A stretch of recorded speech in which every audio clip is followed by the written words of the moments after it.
Sorry? French fries, a burger, and a milkshake? This is a library.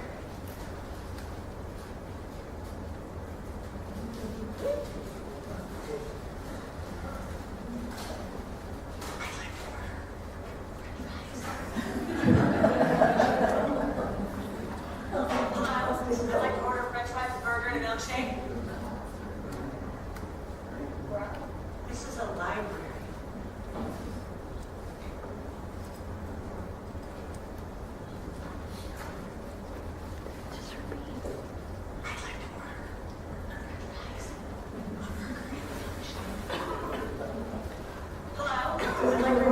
Now, I hope that number one, we as library staff don't snarl at you like that. That is not the way library staff are supposed to act. We're supposed to smile and just say, I'm sorry, we're a library.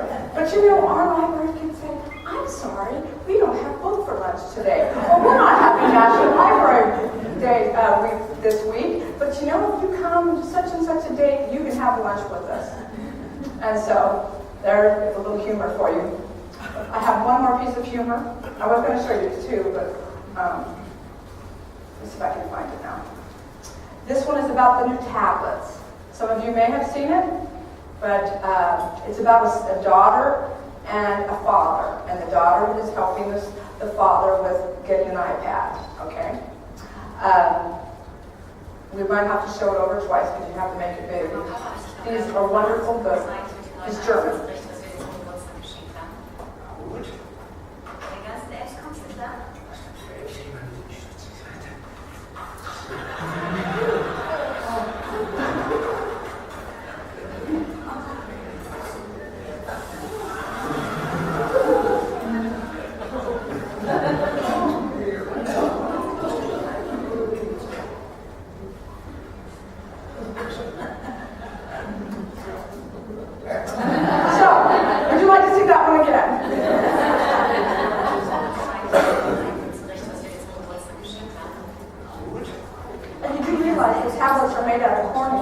Products, so it could actually cut off.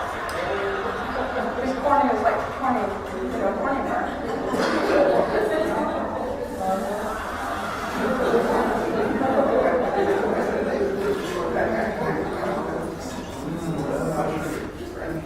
This is a classic German expression. So, this is what I call the dilemma between not the generations, but the way different people take on technology and the way they experience what they think it's supposed to be used for. So I just wanted to share that with you. I still have another one, but I have to sign into this other website now. It was just free, you could get onto it, but now I can't. So next time. Alrighty. Because Eunice Bovey is not speaking, let's get this slideshow on the road. We're going to do a little bit today. We're going to say what we have, what is coming, and we're going to ask you what you are reading. I don't have this book here because it's checked out. But in case you've heard Evan Alexander speak about his book, Proof of Heaven, I have read it. It's very dynamic. He is an academic surgeon for the last 25 years. He's taught at Brigham and Women's and Children's Hospital and Harvard Medical School in Boston. So he's done surgery. He's done a lot of brain surgery. But he espoused that if the core of your cortex was not functioning, that you were dead. And so what happened was November 10th, 2008 is what this says. It's really cool. He woke up and he had this massive headache. And he wasn't feeling good. He said to his wife, he says, I'm not feeling well. And the son had to go to school, and they said, okay, don't worry. So he told the son to go to school, and by the time the mother went off, got the son back to school, she came in and he was thrashing around, and she called 911, and by the time the paramedics got there, he was in a coma. And they did all the testing, all the blood tests they could. They found out that he had meningitis and syphilitis.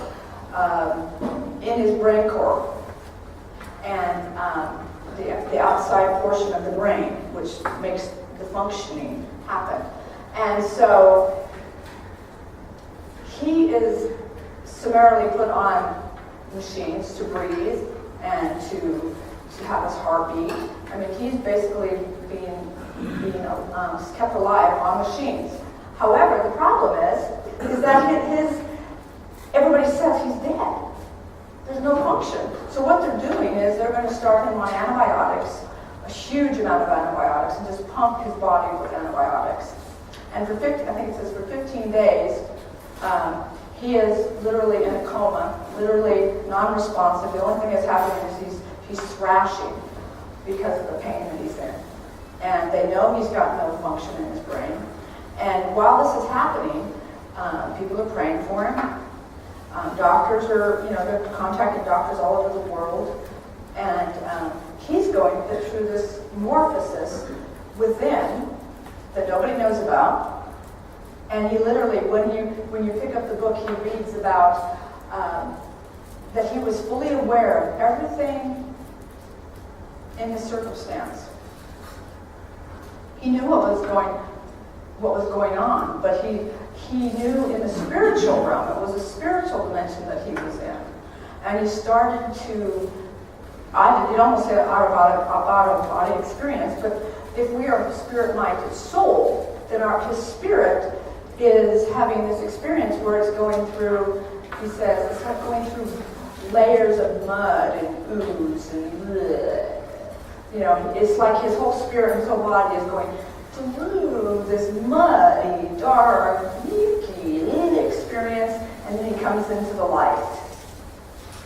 And he comes into a place where he sees a woman that is beautiful and has wings. And here's music. He says everything within him is more alive now than it's ever been in his whole life. He knows that there is life. He knows that he doesn't just sense it, he feels it. He says it's like a flower or sunshine or rainbows just hitting him in his physical being, feeling every little sense. He says, I was more alive then than I was ever alive when I was on earth. And then he meets what he calls God or Om. Now, I have to tell you, he doesn't write it from a spiritual Christian experience, but he does make a loving God who loves everyone, who embraces everyone, and who has good intentions and grace for everyone. So his description is much like what God would be in the Bible. He just doesn't use that because that's not his experience. Part of his purpose for this book is not just to write a Christian thesis. It is to write what happened and try to describe it as he was living it in the spirit. So he calls God Om. Some of us would think that's sacrilege. But that was his experience. And after he meets the woman with the beautiful wings, then he goes closer to God. He gets closer and closer, and he comes into this beautiful kingdom. And he actually says that it's like a kingdom and a place that exists that we would say, that most people, scientists wouldn't say existed, but it existed. And he was there for a couple of days, and he just learned and grew and understood. And then slowly he began coming back, and he had to go back through and see this woman, and then he had to go back through the ooze and the yuck, and he comes back to life. And he wakes up, and he says, and they say how, all of a sudden he wakes up. And the medical science is just like, what happened? You were dead. There was nothing going on. You've been dead for 15 days. And he starts telling them what happened.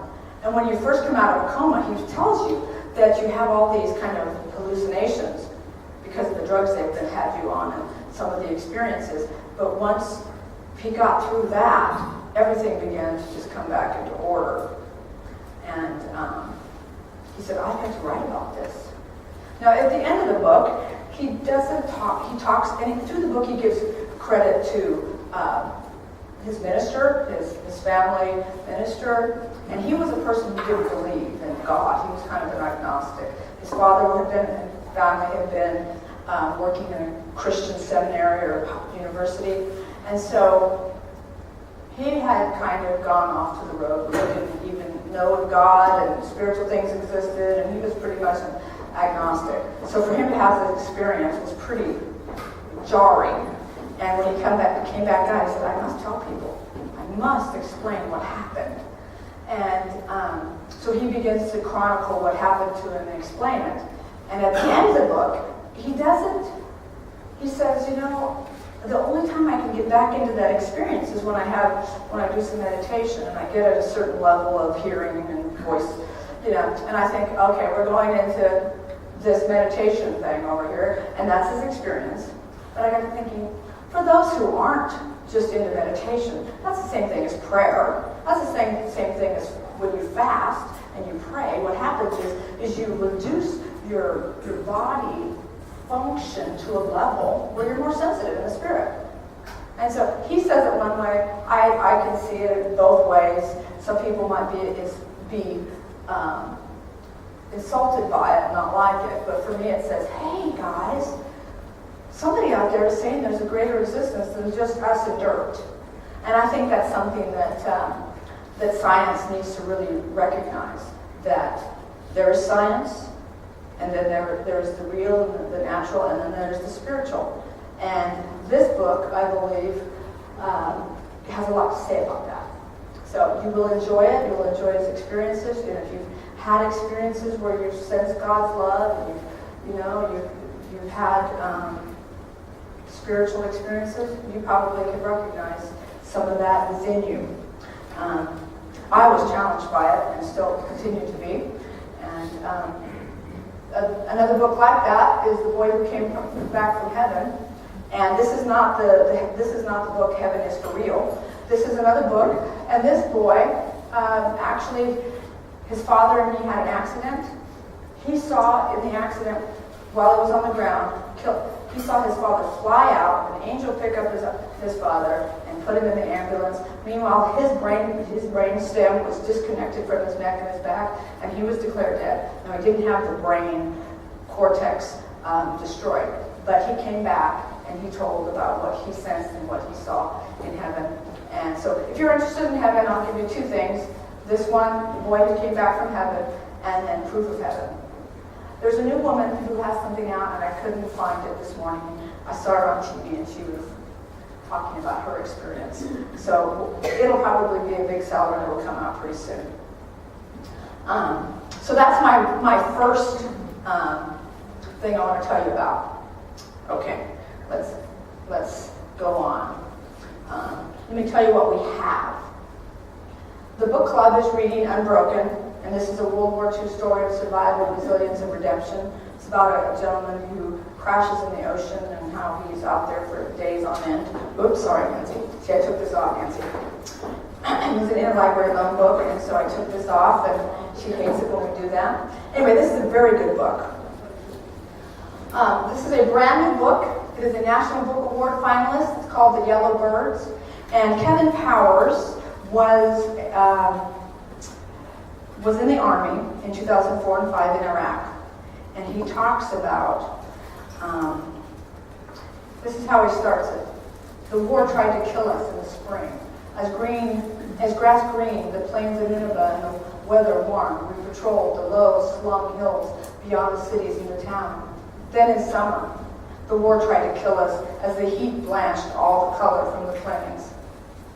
He goes on. The war had killed thousands by September. Their bodies lined the pocketed avenues at an irregular interval. And he's just an amazing writer. I started reading this, and I'm like, oh my goodness. And The Yellow Bird has to do with there's a story in here about the yellow bird. I didn't get a chance to see if I can tell you about it. It's a story that soldiers tell. A yellow bird with a yellow bill was perched upon my windowsill. I lured him in with a piece of bread, and then I smashed his head.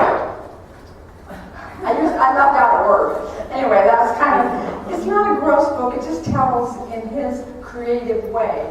He's very dramatic about the writing. If you like this kind of book, you will love it. To go to a more sensitive, loving, kind, gentle, wonderful book, Love Saves the Day. This is about a tabby cat. And this cat is so much like our cat. She just talks and just has opinions. And one day I need to bring her, but she doesn't really like a lot of people. She likes to tell us her opinions. And Sarah, who is adopted by this cat, disappears. And then the poor kitty cat, I think its name is Priscilla, if I remember right, sorry for the P, is there for 5 days by herself. And she ate the food in the bowl, had saved some wisely, kind of like if you have a cat, the cat does, until you feed it. And then the cat found the cat food and dug it out of the bag, and finally the neighbor came and fed it for another week, and the kitty cat wasn't going to come out and talk to the neighbor because the neighbor just might try to trick her. And so the next thing you know, Sarah's daughter comes and picks the cat up and takes the cat home. And the daughter, Laura, is not really, she's not into cats all that much, let's put it that way. She works long hours and she comes home and the cat's kind of a nuisance.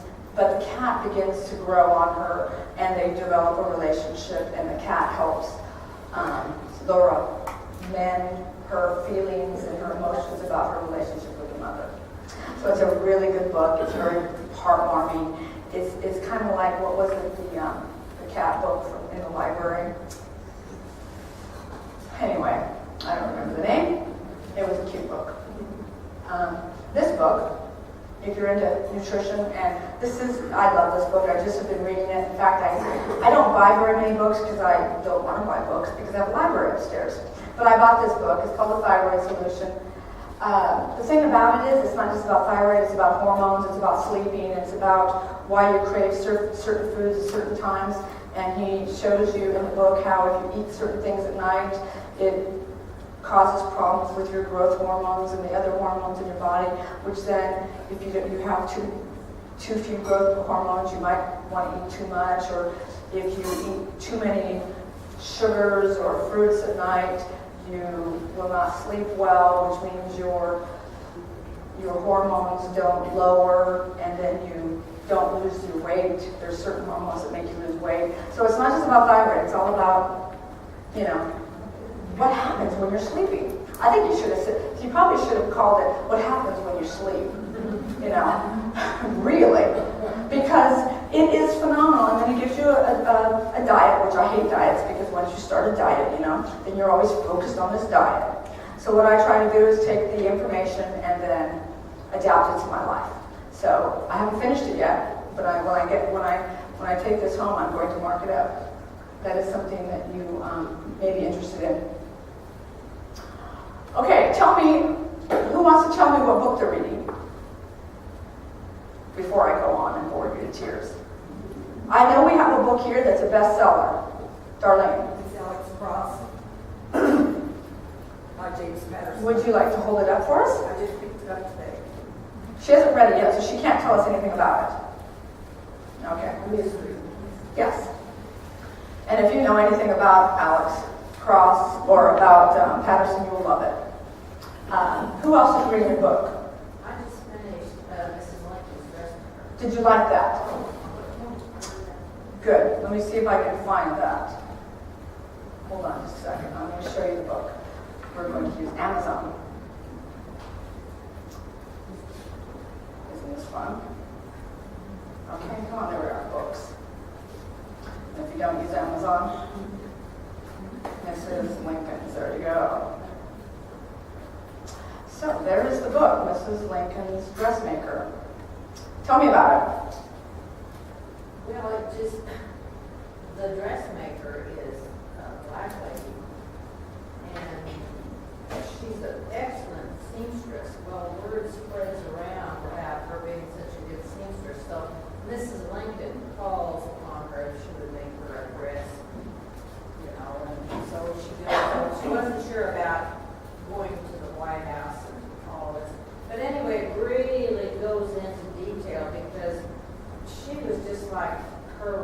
understand, Mrs. Lincoln couldn't do anything. She's a typical Southern lady. Couldn't do anything by herself, couldn't dress herself. And then, of course, when they lost Willie, their little boy, and then the president was killed, it's just like she just fell off the deep end.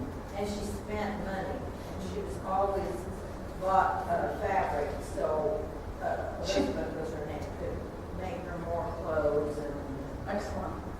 it was very, Very good. very good. Okay. Who else has read a book lately that wants to tell me about? I'm reading this one about the boy that was born without arms and legs. Oh, yeah. Without limits, and let's see, Voyage, I think his name was, It's Not How It Sounds.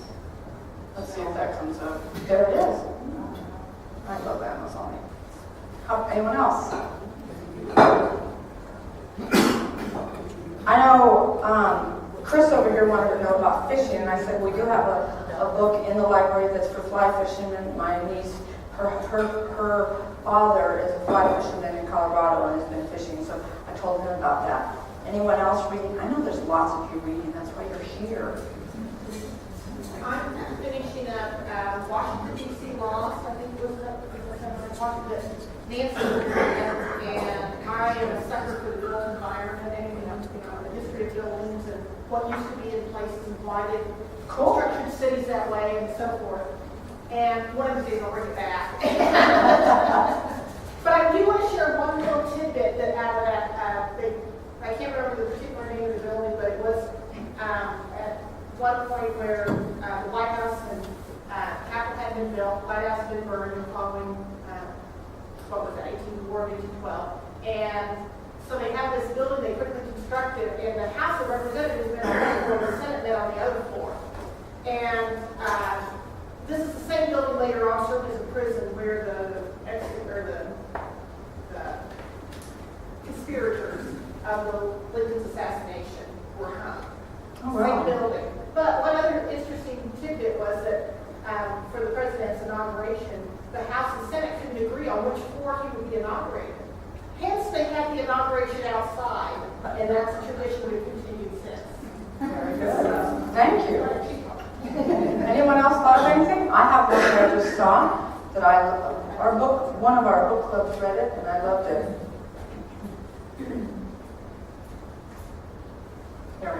Here we are. If you like books about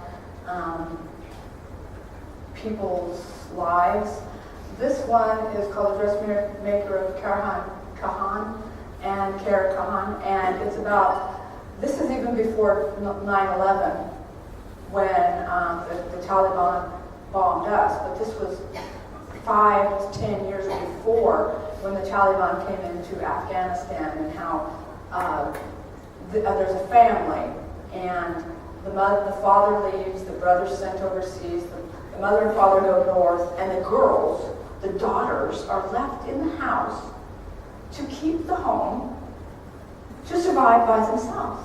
And they're like, and that's what happened all over Afghanistan, especially in the capital city. And so the one lady in the book, the one gal, she had just finished college, she was ready to be a teacher, and she says, oh my gosh, what are we going to do? How are my sisters, she had 3 or 4 sisters younger than her, and a sister who was a seamstress. She says, how are we going to survive? They won't let us go out of the house. They won't let us, how are we going to get food? They won't let us work. We can't do the schools have all been closed, the universities are closed. And so she comes up with a scheme. She decides that she would go talk to her sister, who was a seamstress. She said, you've got to teach me how to sew dresses and how to sew things. And so she learned from her sister how to sew and be a seamstress. And she begins teaching her sisters. And then they go with her youngest brother, who's also left, because he's not part of the band. You know, when you're under 10 years old, boys can go outside. So they could go with him to the market to buy food. And they could go to the market and make arrangements. So she would go with him and sell the clothes. And then pretty soon the whole neighborhood knew she was selling it. And then all the daughters of the neighborhood came in, and she began to teach them. And so the whole neighborhood began to survive. And then pretty soon they got out, and the Taliban are coming to have them So wedding dresses for women. It's just a whole book about the survival of women in Afghanistan and thereafter when the Taliban were kicked out. It was a very good book. So now I have a few more things to talk to you about. New books. This is only a few. We have 2 pages of new books coming in. I only picked a few out. So Nancy will be getting them next week. So you are getting advance notice. The first one. Let's put this on the slide. That's what happens when you bounce around. Okay. The first one, Evidence of Life, is by Barbara Taylor Sissel. It's a fiction mystery.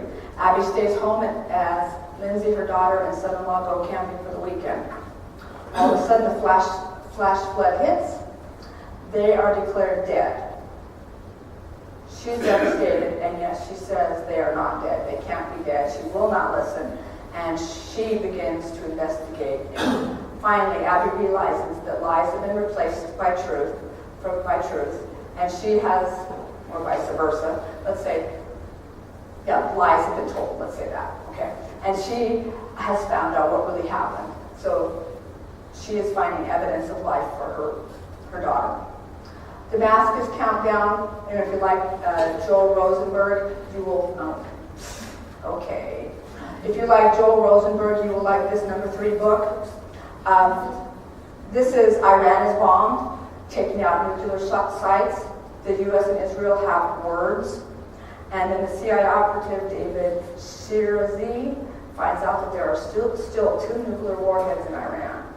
And so we have to find out how they go to find those.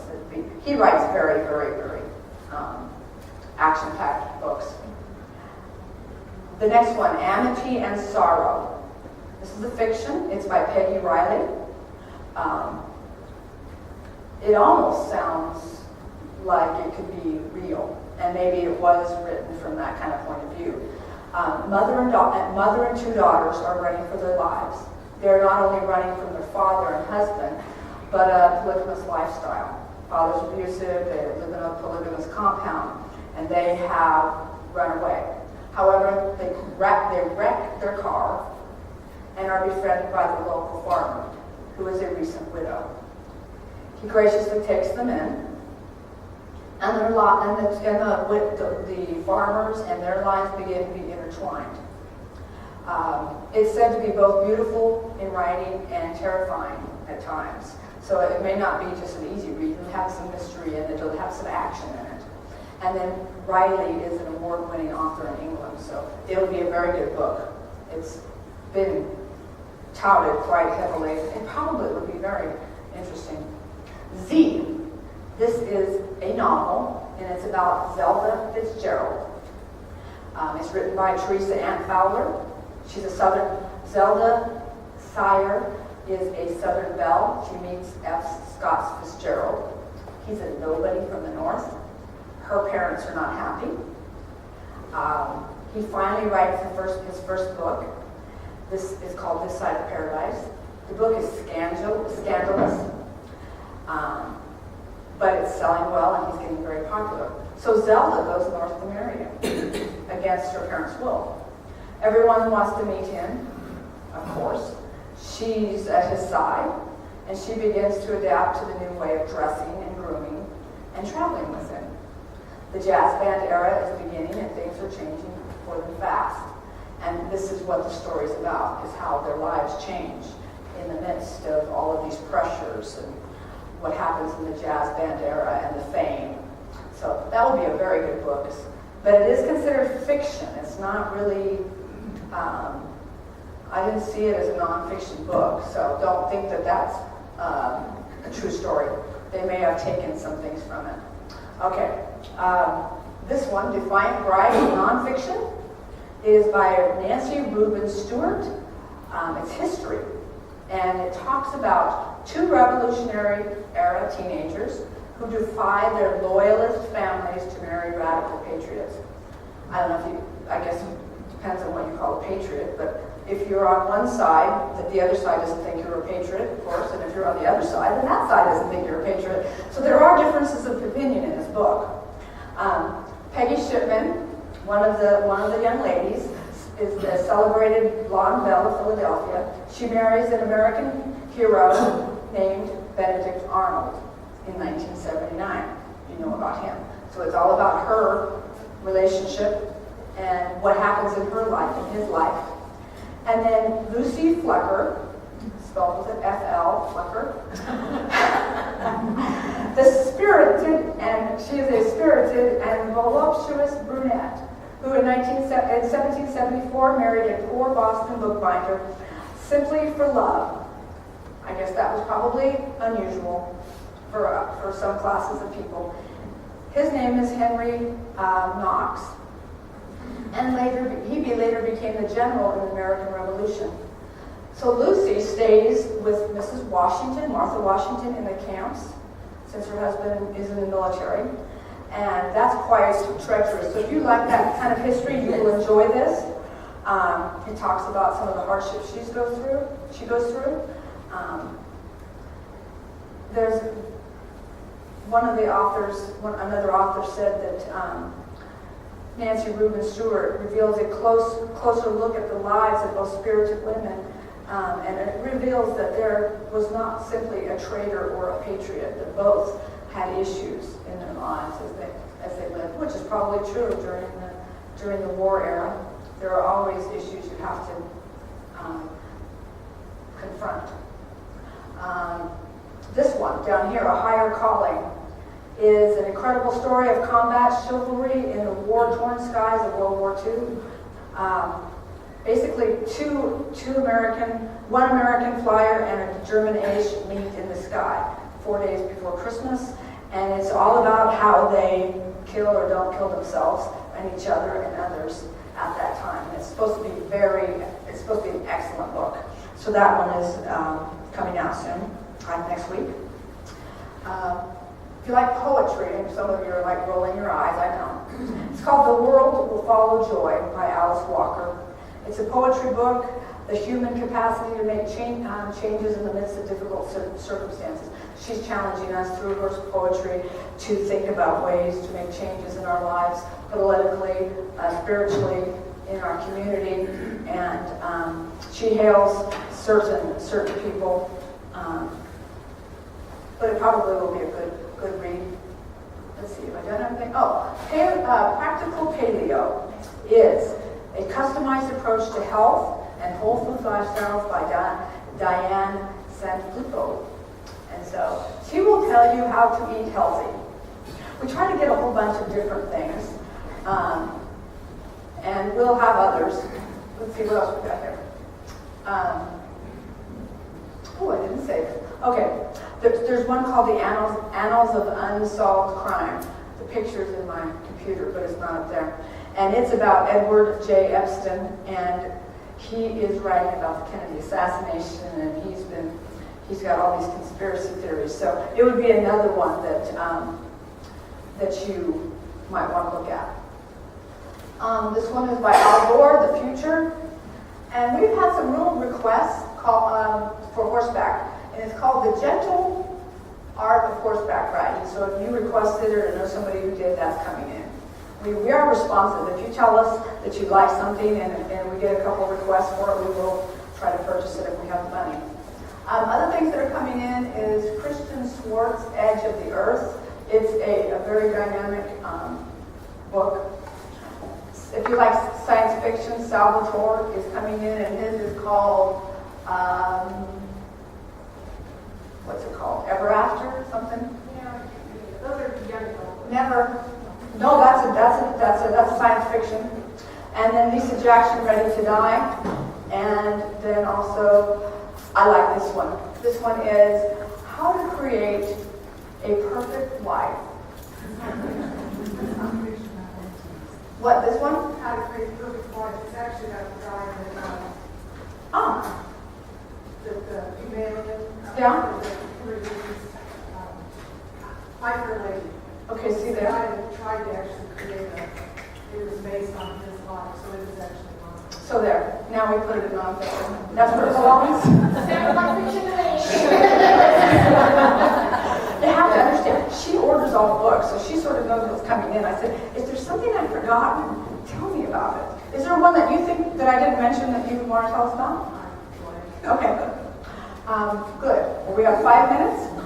If you have any questions, you can ask. If not, go get some more potato bar.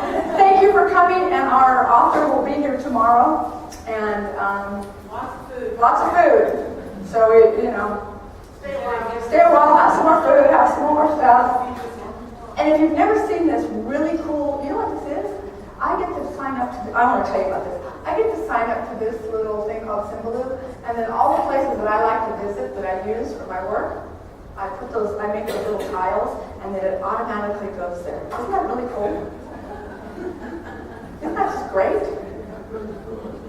I wish we had a paper right down the books that we liked, the ones you talked about. Oh, I can give you I those. don't remember. Well, you want the newest ones or the ones? I can put these down. If you give me your email address, I'll send it to you. Okay. I will put it at the front desk and another day. Okay. How's that? And I see, I already have these written out, so all I have to do is add these too. Okay. So that would be. Thank you guys for coming. Thank you. We will see you tomorrow.